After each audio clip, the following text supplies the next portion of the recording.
दनल जी साहब जो हैं उनको टिकट नहीं मिला, तो वो कह रहे हैं कि मैं और मेरी बीवी जो है आज़ाद लड़ेंगे। मेरा नहीं ख्याल कि उनका किसी भी हलके में इतना नाम है कि बगैर पार्टी के वो मुश्किल। मुश्किल है। शो कॉज नोटिस उनको इशू हो गया जी, था, वो जो एहसन एहसन इकबाल इकबाल के साहब साथ के साथ जो इनकी लड़ाई हुई थी। इसी से बरक्स जो बात है कि एहसन इकबाल तो अपने हलके में वोट निकालता है, अपनी बेसिस पे निकालते हैं, जैसे ख्वाजा आसिफ निकालते हैं।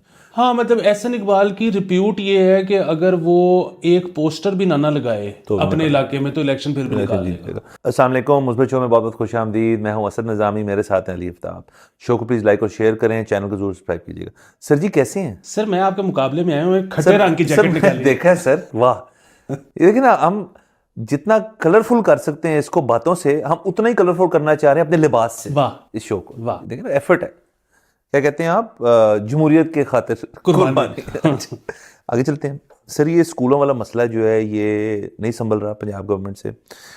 एक तो अफसोसनाक खबर ये है कि 36 बच्चे पंजाब के अंदर निमोनिया से जहाँ भाग, और इसको मद्देनज़र रखते हुए उन्होंने 19 जनवरी तक जो आपका प्राइमरी स्कूलिंग है, फर्स्ट ग्रेड और उससे नीचे, उसको उन्होंने बंद करने का फैसला कर लिया। वो बच्चे बहुत छोटे हैं।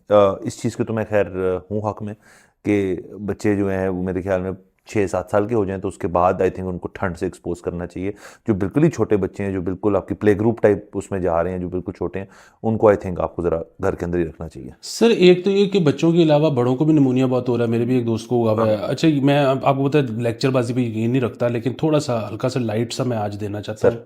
और वो ये है कि वैसे तो खैर निमोनिया शायद, आई डोंट नो, मैं पढ़ा लिखा नहीं हूँ, कोई वायरस का भी उससे ताल्लुक होता है, वो वायरल भी होता है। बट अदरवाइज़ ये जो ठंड है ना, ज़्यादा ठंड, इसमें अपने आप को कवर्ड रखें। और उसकी वजह ये है कि वो जो हम अक्सर बात करते हैं ना कि यार ये सर्दियाँ आ गई हैं, इसमें हमने ना बीच बॉडी बना लेनी है ताकि जब समर्स आए और हम उतारें तो ऐसे 8 पैक। ये नहीं हो पाएगा। ये नहीं हो पाता। उसकी वजह ये है कि सर्दियों में बॉडी फूड इतना ज़्यादा मांगती है कि उसने अपने आप को 33 डिग्री सेंटीग्रेड पे रखना है अंदर से। हाँ उसको फ्यूल चाहिए गर्म रखने के लिए अपने आप को, वो फूल फूड ही है, फ्यूल फूड ही है। अच्छा, गर्मियों में होता क्या है कि क्योंकि 52 डिग्री सेंटीग्रेड होता है लाहौर में, तो बॉडी पानी मांग रही होती है अपने आप को ठंडा रखने के लिए, 33 पिलाने के लिए। इसमें उल्टा होता है, बॉडी फूड मांग रही होती है। सो ये भी जो है ना कि जी ठंडा पानी पियो तो वजन कम होता है, क्योंकि वो कैलोरीज लगती हैं उसको बर्न करने में, उसको वार्म करने में। या अपने आप को ठंड से एक्सपोज करो तो वो जाहिर है बॉडी ज़्यादा कैलोरीज शौक में बर्न चली जाएगी, करेगी। बंद करेगी। हाँ यार वो तो चली जाएगी, लेकिन तुम बीमार भी हो सकते हो। और दूसरा ये है कि फिर वो उतनी ज्यादा, ये तो बिल्कुल जहाद वाला मामला हो जाएगा ना कि आपने अपने आप को ठंड से एक्सपोज किया हुआ और आप खा भी नहीं रहे, तो वो वेट तो शायद आपका लूज हो जाए, लेकिन ये बड़ा ही मुश्किल काम है। सो बेहतरीन इसका इलाज मेरा ये ख्याल है कि जितना आप अपने आप को कवर्ड रखेंगे ना, उतनी आपको भूख शायद कम लगेगी, और उतना फिर समर्स में ही आप बीच बॉडी। बीच बॉडी बना लें। और देखें, जो कवर होने की हद तक बात है ना, ये चले मैं भी लेक्चरबाजी कर देता हूँ। ये हमारे बड़ों ने हमें सिखाया है, जो और हमें भी खास तौर पे जब हम यूनिवर्सिटी में था वहाँ हमने ये चीज़ सीखी थी कि यार के गोरा जो है वो ठंड से एक तरह से मुकाबला करता है। वो अपने 3 एरियाज जो है उनको वार्म रखता है, आपके पैर, आपका गला और आपका सर। आपने इन तीनों चीज़ों को कवर कर लिया, उसके बाद जो ये होता है ना कि जो लोग लेयर कर करके बिल्कुल समोसे बन जाते हैं, वो जो है वो ज़रा एक डिफरेंट टैक्टिक है गर्म रहने का। अगर आप टोपी पहन लें, स्कार्फ ले लें और मोज़े पहन लें तो आपकी काफ़ी हद तक जो मसाइल हैं बॉडी के वो बेहतर हो जाते हैं। लेकिन यहाँ पे आपको पता है कि हम सब जो हैं हम फैशनी भी हैं, तो वो जो बीनी कैप होती है जो जो कानों को भी कवर करती है, कि लोग जो होते हैं वो कुछ नहीं पसंद करते, उसको अनकंफर्टेबल लगती है। लेकिन अगर ठंड से आपने मुकाबला करना है तो इससे बेहतर को हाल नहीं। हाँ सर, बीनी कैप का ही बड़ा मसला है। सो हम ना वो अक्सर वो सोचते हैं कि जो हमारे यहाँ पे माँ बाप हैं ये बड़े अजीब से हैं, ये दकियानूसी दौर के हैं कि ये ना बच्चे का सर बनाते हैं। बच्चा छोटा होता है उसको मुख्तलिफ सख्त तकियों में और करके, तो ये नहीं करना चाहिए शायद साइंसी तौर पे, आई डोंट नो, इस तरह की बातें होती थी। लेकिन मैं अब इस नतीजे पे पहुंचा हूं कि वो जो सर बनाते थे उसका बड़ा रीज़न था, जिस तरह मेरा नहीं बना हुआ। मैं जब बीनी कैप पहन लेता हूं ना तो पता लग जाता है कि सर विंग है। वीक है। तो ये मेरे ख्याल में बना लेना चाहिए। बनाना चाहिए, हाँ। चले, सर्दी की हद तक, ये स्कूलों की हद तक तो ठीक बात है। अब इससे देखें मसला वही आ रहा है कि स्कूल की पॉलिसी में कंसिस्टेंसी नहीं आ रही, तो हर चीज़ जो हो रही है बड़ी हैफेजेड तरीके से हो रही है, और इससे ज़ाहिर है एक किस्म का कारोबारी नुकसान भी है। लेकिन वो कारोबारी नुकसान क्या है इस चीज़ के पीछे के, अगर बच्चों की तहफ़्फ़ुज़ रहना चाहिए, सही रहने चाहिए बच्चे, तो ये ठीक है। बाकी निमोनिया का जो मसला है वो तो देखें एक बड़ा सीरियस डिज़ीज़ है और लोगों को इस वजह से ही पहले ही उससे निपटने के लिए अपने आप को वार्म रखें बेसिकली। अच्छा, आगे चलते हैं, थोड़ी सियासी बातें भी कर लेते हैं। दानियल अजीज़ साहब जो हैं उनको टिकट नहीं मिला, तो वो कह रहे हैं कि मैं और मेरी बीवी जो है आज़ाद लड़ेंगे। अच्छा, वो मतलब वही वाली बात है कि गुड लक टू देम। लेकिन मेरा नहीं ख्याल कि उनका किसी भी हलके में इतना नाम है कि बगैर पार्टी के वो मुश्किल है। और ये शो कॉज नोटिस उनको इशू हो गया था, वो जो एहसन इकबाल साहब के साथ जो इनकी लड़ाई हुई थी उस पर उन्होंने पब्लिकली जो है बयानबाजी शुरू कर दी थी, उस पर पार्टी ने इनको शो कॉज नोटिस जारी कर दिया था। और वो मतलब जाहिर है पार्टी के अपने रूल्स रेगुलेशंस होते हैं, तो इस और तरह एहसन फिर इकबाल होता है। बहरहाल जैसे इसी से बरक्स जो बात है कि एहसन इकबाल तो अपने हलके में वोट निकालता है, अपनी बेसिस पे निकालते हैं, जैसे ख्वाजा आसिफ निकालते हैं। तो ये तो जो सीनियर उनके पक्की सीटें हैं उनके साथ फिर आप नहीं कर सकते इस किस्म की बात। हाँ, मतलब एहसन इकबाल की रिप्यूट ये है कि अगर वो एक पोस्टर भी ना लगाए तो अपने इलाके में तो इलेक्शन फिर भी निकाल लेगा। सो इस किस्म के बंदे को हमेशा ज़ाहिर तरजीह दी जाएगी पार्टी के अंदर, और ठीक है। लेकिन चलें, दानियल अजीज़ जो हैं वो उनकी एक वैल्यू ये तो है कि वो टॉक शोज़ पे जाके हमायत करते हैं अपनी पार्टी की, तो उस लिहाज से उनकी वैल्यू थी। अब उनको पार्टी से ही वो अलहदगी का, ये तकरीबन अलहदगी का ही ऐलान है, तो फिर वो भी कम हो जाएगा। हाँ बिल्कुल, लेकिन हम तो आपको पता है कि बहुत मजबूत बात है, हम इनकरेज करते हैं लोगों को ज़्यादा से ज़्यादा इलेक्शन लड़ने पे। और वही बात है कि पार्टी टिकट नहीं मिला तो आपने हार मान के घर बैठने से बहुत बेहतर है आज़ाद लड़ लो। और वही वाली चीज़ है कि मतलब हमारे ख्याल में उनकी पॉपुलैरिटी हमारी जितनी नहीं है, क्योंकि जब हम खड़े होंगे तो जाहिर है वो तो बिला मुकाबला हो जाएगा काम। बट लड़ना चाहिए सबको इलेक्शन। Next election, sorry.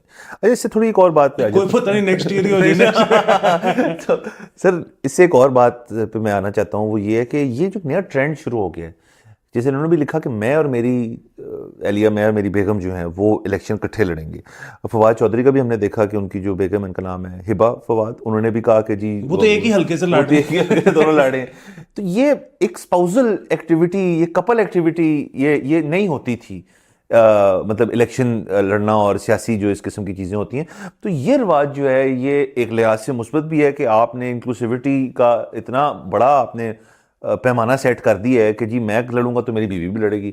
और ये ठीक है, बट इस चीज़ का फिर अंदाज़ा होना चाहिए कि आपकी फिर टाइम स्पेंडिंग में इजाफा आ जाएगा, तो उसको फिर काउंटर करने के लिए आपको कुछ मतलब बॉयज़ टाइम ज़्यादा चाहिए हो। हाँ, ये बात बिल्कुल ठीक है। दूसरा इस पे ना अक्सर वो आपको याद होगा हमारे एक वो पामिस्ट होते थे बड़े मशहूर, मामू, वाइट बालों वाले लंबे। सो उनके बारे में ना अक्सर लोगों ने एक वो तहरीक शुरू की जी कि ये पामिस्ट ठीक नहीं है, इनको नहीं पता। तो मैंने कहा जी क्यों? उन्होंने कहा जी कि अगर इनको पता होता तो ये अपनी बीवी को बता ना देते कि काउंसलर के इलेक्शन में ना खड़ा हो, तुमने बहुत बुरी तरह से हारना है। मैंने कहा शायद वो चाहते हैं। सो मसला ये है कि सर इसमें ये भी देखना चाहिए कि अगर ख़ास तौर पे एक ही हल्के से खड़े हैं या अगर दो मुख्तलिफ पार्टियों से खड़े हैं, तो इसमें शायद ये भी गुंजाइश निकल सकती है, आप ज़रा ज़्यादा सीनियर हैं शादी के मामले में, कि आप एक धुआंधार तकरीर कर दो अपनी बेगम के खिलाफ और उसके बाद घर आके कहो कि ये तो सियासी बयान था, तो बचत हो सकती है। सर नहीं। देखिए, इस मामले में बचत जो है ना वो एक बारीकी है, और उस बारीकी को समझते मेरा भी उतना एक्सपीरियंस नहीं है। ये तो आप किसी उस शख्स से पूछें जो अभी तक जो कायम है, और मेरे ख्याल में एटलीस्ट उनकी बेल्ट में ना और कुछ 25 एक साल है। सो वो ये बारीकी बता सकते हैं, या तो ये वजह, या वो कहते हैं यार पंजीते हो गए ना, चलो अब क्या करना है कुछ और करके। तो ये इसमें कोई बचत नहीं है। तो बहरहाल चलें, इस लिहाज से मुस्बत है कि उन्होंने आज़ाद होने का फैसला किया, और again wish him best of luck. बिल्कुल। आगे चलते हैं। इलेक्शंस के ही हवाले से दो खबरें। एक तो वो पिछले इलेक्शन भी 2018 में भी हमें ये नंबर दिया गया था 8300। सो इसके ऊपर हमारे जितने व्यूअर्स हैं वो अपना आईडी कार्ड नंबर सेंड करें, तो आपको पता चल जाएगा कि आपका इस वक्त पोलिंग स्टेशन जो है वो क्या नंबर है, क्योंकि उसके अंदर तब्दीली भी आई है। मेरा चेंज हो गया, मेरा भी चेंज हुआ, आपका भी चेंज हुआ। लेकिन उससे ज़्यादा ज़रूरी ये है कि आप सिर्फ खुद ना करें, ये भी पब्लिक सर्विस है कि आप सारे जो आपके घर के फिर लोग हैं जो अगर ज़रा सुस्त हैं, उनके आप आईडी कार्ड नंबर अगर आपके पास एक्सेस है तो आप सारों के चेक कर लें। सर 8 से 10 रुपए का SMS ठुकता। सर लेकिन फिर मैं कह रहा हूँ एक दफ़ा ही करना है ना, उसकी वजह ये है कि होता बहुत दफ़ा ये है कि जो लास्ट इलेक्शन में भी हुआ कि लोग वोट देना चाहते हैं, वोटिंग डे पे या वोटिंग डे से पहले वो चेक कर लेते हैं हल्का क्या है। अब बाकी सारे घर वाले जो हैं उनका जी एड्रेस जो है वो एक है, लेकिन आपकी जब शायद फ़र्ज़ करें शादी हुई है इन 5 सालों में, जो आपकी बेगम है वो जिस उनका जो परमानेंट आईडी कार्ड पे एड्रेस है, अगर आपने नहीं चेंज किया, उनका हल्का कुछ और है। अब फ़र्ज़ करें आपका हल्का DH है, उनका हल्का जो है वो ग्वाल मंडी है, तो आपको एक वो टाइम जो है, अभी भी वक्त है, मतलब महीना से लगभग है, तो आप ये चीज़ें चेंज करवा सकते हैं। आप अपने ही उस डोमिसाइल के अंदर उसको ला सकते हैं ताकि इलेक्शन डे पे आसानी हो। वैसे अगर आपने वैसे ही वोट नहीं देना तो फिर कोई मसले वाली बात नहीं, कुछ भी ना करें। सर इसमें एक और चीज भी है कि अगर आप बेगम का वोट ना भी डलवा सकें तो शायद वो इतनी बुरी बात इसलिए नहीं है, क्योंकि अगर बेगम ने जिसको भी वोट किया और वो ना जीता, हाँ, तो वो जो पूरा एक इंतखाबी अमल से जो उसका ईमान ही उठ जाना मान है, उठ जाना।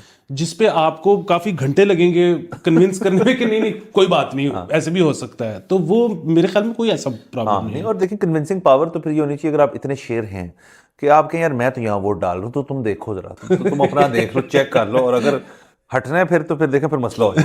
सर मैं तो मैन को ना, मतलब खासतौर पे शादीशुदा जो है उनको मैं ये एडवाइस देना चाहता हूँ कि थोड़ा हिम्मत से का आसरा लें, थोड़ा कहें तो सही, ये इलेक्शन कोई बहाना बनाए कहें कि यार वोट इधर ही डालना है। वाह सर, मतलब मेरा तो शो नहीं घर पे देखा जाता मेरे से तो आप करवा ले जितनी बात है। कोई नहीं सर, देखिए जैसे कि मैं चलिए मैंने अब कर लिया है, अगले ही एपिसोड में पता चल जाएगा।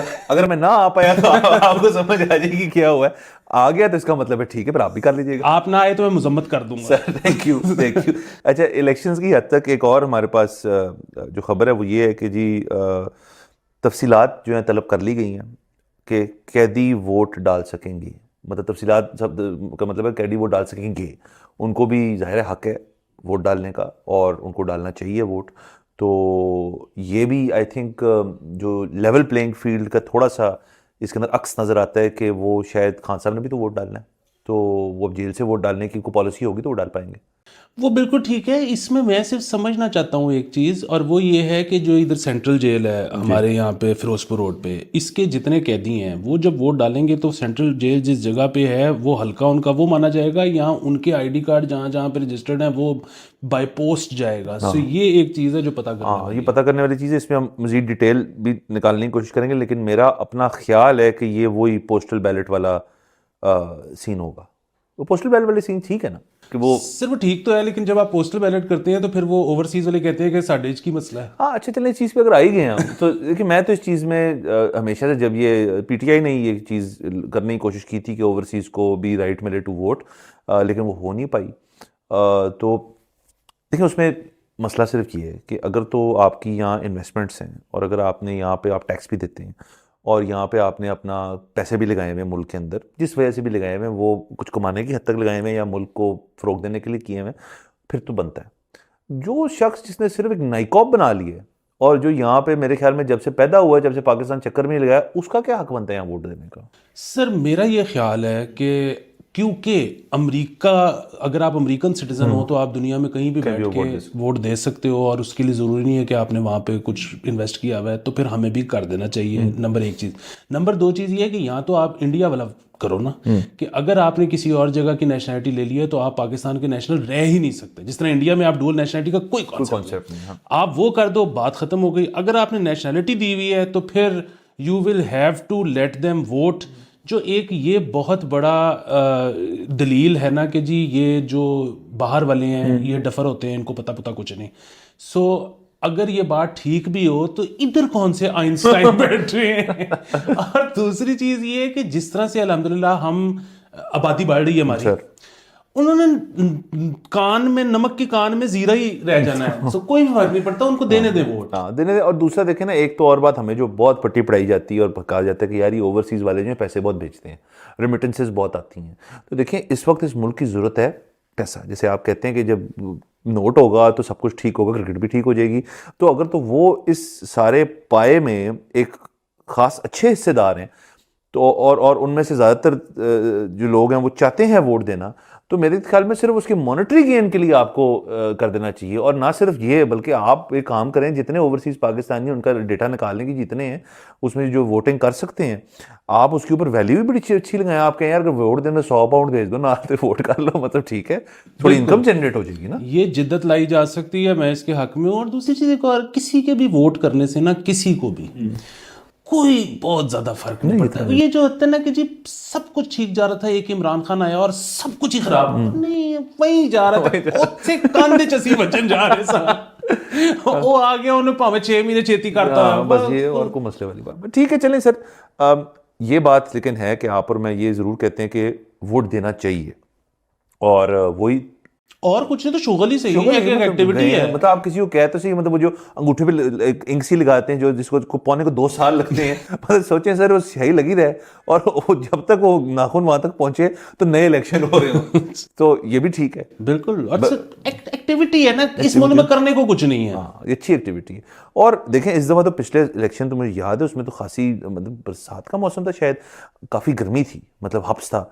तो ये तो देखें बड़े मतलब एक लिहाज से तकरीबन अच्छे मौसम में, मतलब सर्दी है बट मतलब गर्मी तो नहीं है ना। तो जो आप मैं तो कहता हूँ, जो कहते हैं टर्न आउट कम होगा, मेरे तो ख्याल में ज्यादा होगा। हाँ मतलब वो जाहिर है जीबी वालों के लिए अच्छा मौसम नहीं है, हमारे लिए तो बेहतरीन मौसम है। तो करें, बहरहाल चलें, ये तो रही सारी बातें। इसकी एक और सारी ही मतलब निमोनिया वाले के अलावा सारी मुस्बत हैं। एक सिर्फ बात थी और वो मैं सिर्फ अपडेट कर दूं कि तरीके इंसाफ जो है उन्होंने अपना सेंट्रल सेक्रेटेरिएट जो इस्लामाबाद वाला है वो बंद कर दिया। कुछ सिक्योरिटी कंसर्न्स की बेसिस पे है कि उनको टेंशन थी तो उन्होंने बंद कर दिए। अब वो अपना सेंट्रल सेक्रेटेरिएट कहाँ लेके जाते हैं ये देखते हैं। केपी ले जाएं, मतलब लाहौर शोर में ना लाएं, तो मेरे ख्याल में जहाँ उनका स्ट्रॉन्ग होल्ड है वहीं बनाएं। सर सेक्रेटेरिएट सारी जगहों के बंद हो जाने चाहिए, इनमें आपने कभी कोई काम की चीज होते देखी है? सिर्फ सामने आपकी एडवर्टाइजिंग हो रही होती है। और वैसे भी सारे अपने अपने फोन पे तज्जिए और टेवे लगा रहे होते हैं। मतलब इस मुल्क में आपने बेसिकली कहीं भी बैठ जाओ, आपने तज्जिया पेश करना है। तो जरूरी है उसके लिए सेक्रेटेरिएट एक पार्टी बेचारी टी बैग और दूध का खर्चे उठाए? अपने अपने घरों पे कर लो तज्जिया। और अगर तज्जिया भी नहीं करना तो तज्जिया देखें जितना यहाँ चल रहा है इस टाइम, और कितना चाहिए, लिमिट नहीं है वैसे तज्जिए की, ये बात भी ठीक है। बहरहाल चलें, इसी पॉइंट पे इजाजत लेते हैं नाज़रीन, अगले एपिसोड में फिर मुलाकात होगी। खुदा हाफिज़।